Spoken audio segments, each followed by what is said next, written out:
gérer un État n'est pas une affaire d'économiste. On va parler un peu de ça aussi. Parce que pour gérer un État, là, il faut être un lutteur. Il faut être un barbare. Qui n'a pas regardé le film de Conan le barbare? Il faut être un vaurien. Comme ça, tu peux gérer un pays.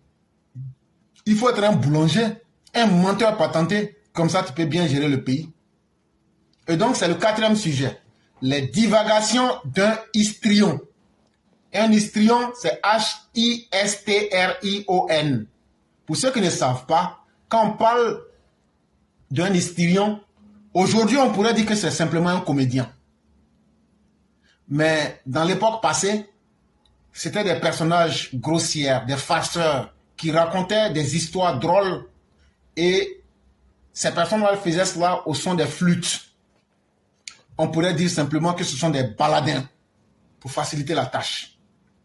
Et donc, quand on a vu un baladin, un histrion, un comédien venir divaguer pour dire que gérer un État n'est pas une affaire d'économiste, on est bien dans la posture de se dire que l'historien Laurent Gbagbo fut et demeure, comme le démontrent les faits, un histrion en matière de politique économique et en matière de politique tout court en Côte d'Ivoire. Donc là, Laurent Gbagbo, tu as été, tu fus et tu seras à jamais un grossier farceur qui ne fait que raconter des histoires drôles avec une flûte. Tu n'es qu'un comédien, un baladin qui a encore démontré à travers ses propos, gérer un État n'est pas une affaire d'économiste. Tu as démontré que tu es un comédien de mauvais goût et que tu n'as aucune connaissance en matière de politique économique et que tu es un nul en ce qui concerne la politique tout court.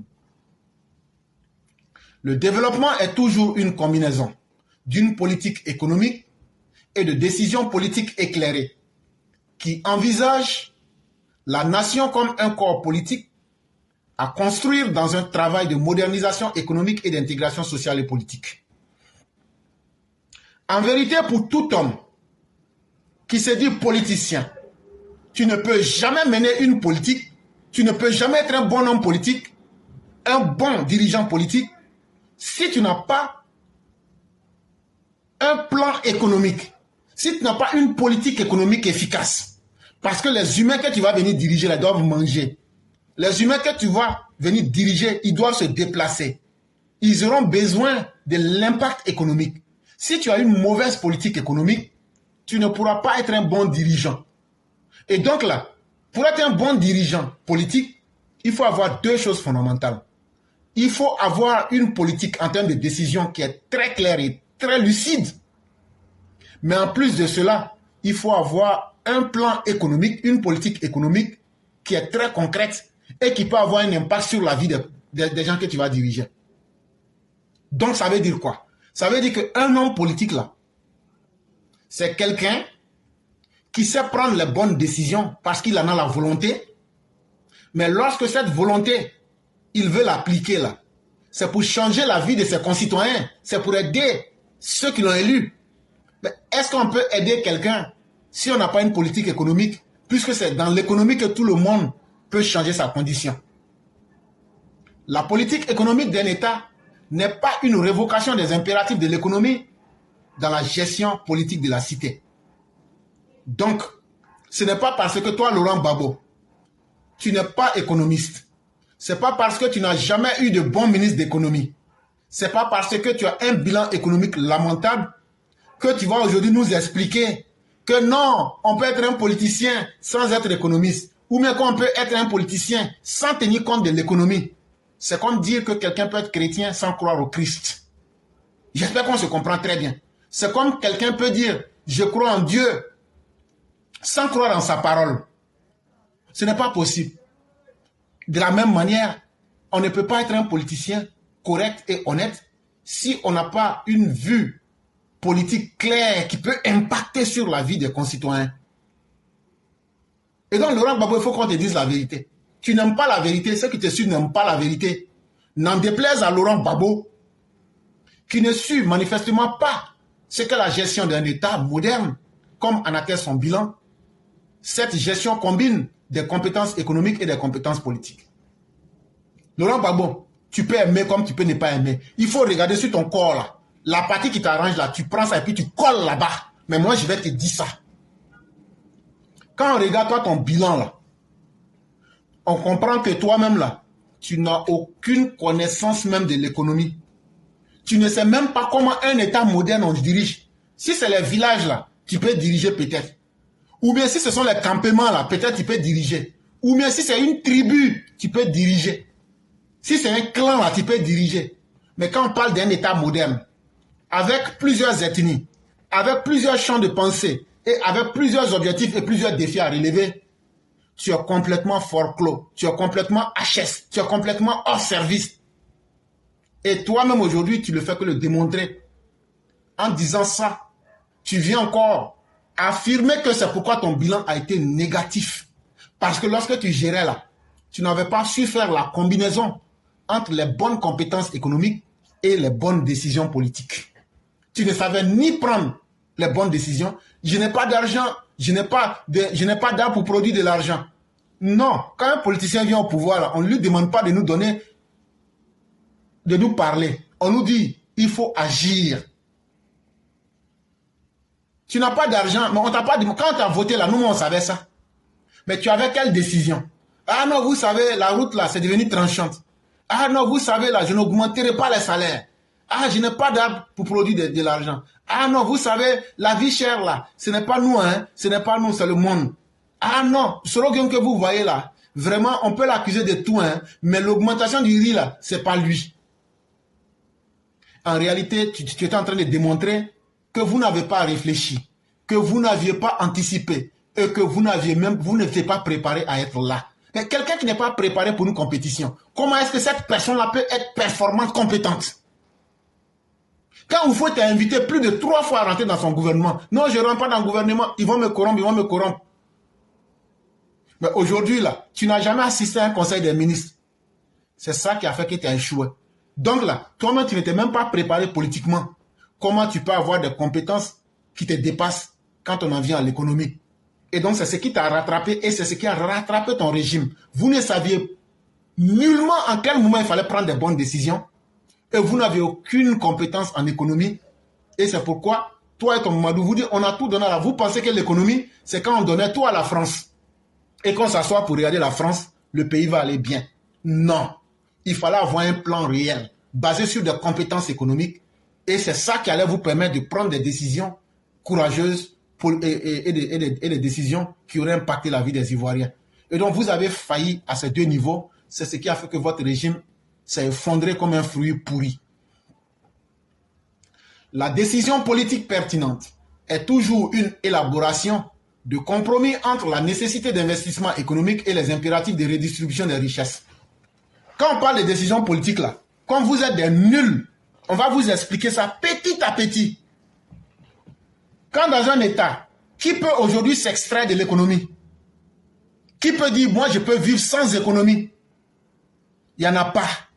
Et donc là, quand on dit de prendre des décisions politiques là, les décisions politiques sont basées sur 2 choses, Laurent Gbagbo. Les nécessités d'investissement économique et les impératifs de redistribution. Ça c'est fort pour vous. Je vais casser le niveau.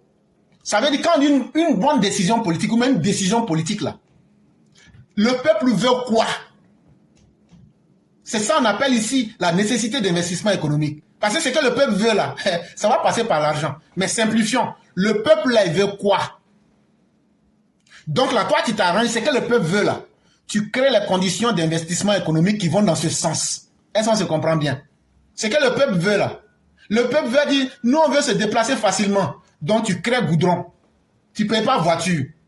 Tu ne peux pas payer voiture et puis dire, vous roulez sur les routes en mauvaise condition. Donc tu crées les routes. Quand les routes seront créées là, les gens vont payer leur voiture. Ça va accélérer le développement économique, ça va faciliter la tâche et automatiquement la nécessité aura été répondue. Quand le peuple dit, Nous voulons que nos marchandises puissent être acheminées d'un point A à un point B, il faut la route. Quand le peuple dit, nous sommes un peuple qui a faim, il faut créer la route. C'est un seul exemple que je te prends. Et la route va acheminer les aliments. Et donc, ça répond donc, une fois que ces conditions-là sont créées, ça répond aux impératifs de redistribution des richesses. Ce que le peuple avait demandé là, ça se distribue naturellement. Sauf si tu restes dans ta chambre pour dire, je ne quitte pas ma chambre. Certes, un État ne se gère pas comme une entreprise économique soucieuse d'accumuler le capital. Cependant, il faut que je te dise ceci, et que je dise ça à Thiam. Un pays là, on ne gère pas ça comme une entreprise où la seule responsabilité, c'est comment faire accroître les bénéfices. Un pays là, on ne vient pas pour réaliser des bénéfices. Parce qu'un pays là, c'est un ensemble de corps politiques et un ensemble d'acteurs sociaux, économiques, culturels qui forment un pays. Tu ne peux pas venir dire à des gens comme moi, je suis à la tête du pays, on va développer le pays, on va accroître les richesses. Et c'est le défi qu'on doit atteindre. Non. Il y a plusieurs particularités avec des besoins sociaux, économiques, professionnels, culturels. Il faut répondre à ces besoins-là. Et donc, venir à la tête d'un État, c'est comme venir gérer un service public. Est-ce qu'on se comprend bien? Ça, c'était pour toi et puis ton Tiam. Cette politique n'est pas là de s'approprier le pouvoir d'État et de le conserver par la force et la ruse. On revient à toi, Laurent Gbagbo. Toi, dans ta tête, là, un politicien, là, c'est celui qui sait blaguer les autres, prendre le pouvoir, le conserver et puis jouer les rusés. Jouer les petits malins. Pour toi, une fois que cela atteint, c'est ça, c'est pour toi, c'est là l'homme, le bon politicien. Non. Un vrai homme politique, ce n'est pas celui qui utilise la voie de la turpitude. Ce n'est pas celui qui utilise l'expression de la violence pour juste être au pouvoir pour être au pouvoir. Exemple, Laurent Gbagbo, quand tu étais au pouvoir là même, puisque tu n'as été responsable de rien, tu étais au pouvoir pourquoi? Les 10 ans, 5 mois, que tu as fait là-haut, tu n'as été responsable d'absolument rien du tout. Ok. Mais tu étais là pourquoi? Si tu n'as rien fait, c'est que tu étais là pour perdre le temps aux Ivoiriens.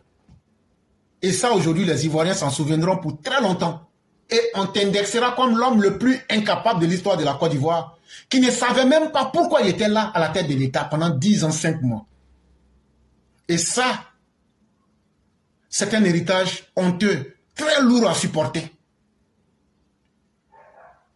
Et la politique économique démocratisante de cet État n'est pas là de faire prévaloir les logiques politiques de conservation du pouvoir sur les logiques économiques, de production et de perfectionnement des forces productives de la cité.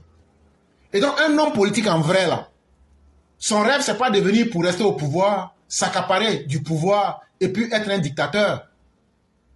Mais quand un homme en vrai prend le contrôle d'un pays dans le sens politique, à travers l'économie là, il arrive à produire et à perfectionner les forces productives de la cité. Ça veut dire qu'il transforme la vision du peuple. Il essaie d'ajouter quelque chose de plus pour que les gens se sentent à l'aise. Il existe des banquiers et des économistes qui ont une vision exacte de ce rôle politique démocratisant de l'État comme pouvoir exécutif des décisions légales d'une société politique en lesquelles se négocient les compromis fondamentaux entre les acteurs de la cité. Il existe des historiens et des économistes ayant une vision erronée et dangereuse de ce rôle politique de l'État. Ces historiens, ces hommes de lettres et ces économistes anti-politiques et soi-disant illibéraux réduisent la politique à un rôle d'intervention autocratique de l'État sur la société. Et donc, malheureusement, comme dans ce monde, on en a de tout. Il y a des gens qui pensent le contraire de ce que tout le monde pense. Et il y a des gens qui sont sérieux. Laurent Gbagbo, quand on regarde ta gestion du passé, quand on regarde tes propos en 2024, on se rend compte que tu as été de la race de ces politiciens-là, qui sont des gens qui sont renfermés sur eux-mêmes, des illibéraux, des gens qui ont une politique qui se ressentent que dans le modèle de la tyrannie, de la dictature. Je suis votre président, ça s'arrête là, on s'en fout du reste. Que le peuple souffre, que le peuple ne souffre pas, ça ne fait pas partie de tes priorités. Et souvent même quand le peuple même n'est pas en mauvaise posture, ça vous gêne. C'est pourquoi vous prenez le Probo Koala que vous déversez sur une population en bonne santé. Et donc les politiciens comme les Laurent Gbagbo réduisent la politique économique de l'État à un contrôle étatique de l'économie, à la priorisation des logiques politiques de conservation du pouvoir sur les logiques économiques d'investissement et de modernisation. Des politiciens comme toi, quand ils prennent le contrôle de l'économie du pays, ça devient comme quelque chose qui est dans leur poche. Et maintenant, eux deviennent des dictateurs. C'est eux qui décident de ce que chacun va être. Au lieu de prendre ces investissements et ces moyens de l'État-là pour créer des conditions d'investissement et des conditions qui vont améliorer, moderniser, créer les conditions du progrès, ils essayent, dans une dictature, de dire non, l'argent circule parce qu'ils donnent l'argent à ceux à qui ils veulent, mais ne permettent pas à l'argent d'être investi pour tout le monde. Voilà la grande différence entre toi et les vrais politiciens comme Alassane Ouattara. Il existe des historiens et des économistes doctrinaires et idéologues qui réduisent l'intervention démocratique de l'État et la politique économique du pays à l'appropriation étatique politicienne de l'économie nationale et à la communautarisation de l'économie, à l'homogénéisation de la communautaire et à l'exclusion sociale, le messianisme des dirigeants lignagés et pseudo-révolutionnaires. Et pour pouvoir être des dictateurs comme vous le voulez, vous allez rester dans vos théories, dans vos imaginations, dans vos mondes de théoriciens pour réduire l'économie d'un pays à la poche de vos propres personnes. Comme on a le peu de biens qui est produit par l'État à travers ses services de collecte d'impôts et autres, on va prendre cet argent-là maintenant, la distribuer à une communauté parce qu'elle est d'accord avec nous, ou bien à la donner à notre communauté. Et en faisant ça, on exclut ceux qu'on n'aime pas, on crée donc les conditions du chaos communautaire, et donc, en face de ceux qui reçoivent quelque chose de vous, vous devenez des messies et vous devenez des révolutionnaires.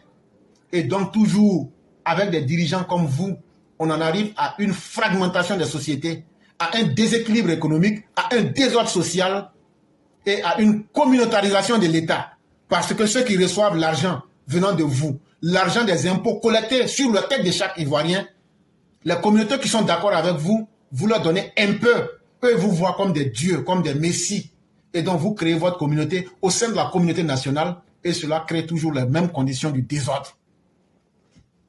Il semble, comme en atteste son bilan, que M. Laurent Gbagbo fut de cette dernière catégorie de politiciens entre guillemets que Max Weber définit comme des histrions. Et c'est pourquoi on t'a appelé ici un histrion. Tu es un comédien de mauvais goût qui ne connaît ni la politique ni l'économie et qui avec sa flûte ne fait que distraire le monde dans une comédie nauséabonde. Laurent Gbagbo, tu es un histrion. Parce que tout ce que je viens de dire là, quand toi tu n'es pas capable de faire comme ce que ceux qui savent faire ont fait et savent toujours faire, tu peux au moins la fermer et essayer de t'améliorer ou bien de faire le bilan de ta présence politique qui a été plus que catastrophique.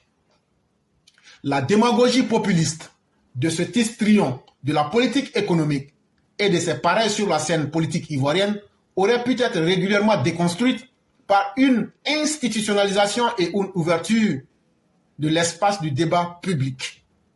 Et donc si on avait eu des gens suffisamment intelligents, des gens qui s'assumaient comme tels, on vous aurait dénoncé.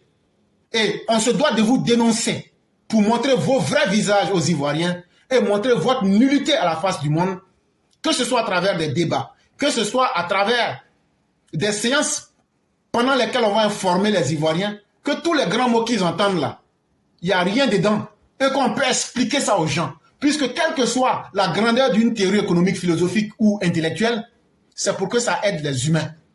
Et donc là, si on veut vous aider là, on doit être capable de vous expliquer dans des mots très simples Si on avait pris le temps de faire ça, pour expliquer que des démagogues populistes comme Laurent Gbagbo, qui n'ont aucun savoir politique, qui n'ont aucun savoir en histoire, et qui, parce qu'un historien, le minimum, tu analyses les faits passés, et là, les éléments qui ont causé les échecs du passé, tu essaies de t'améliorer dans le présent.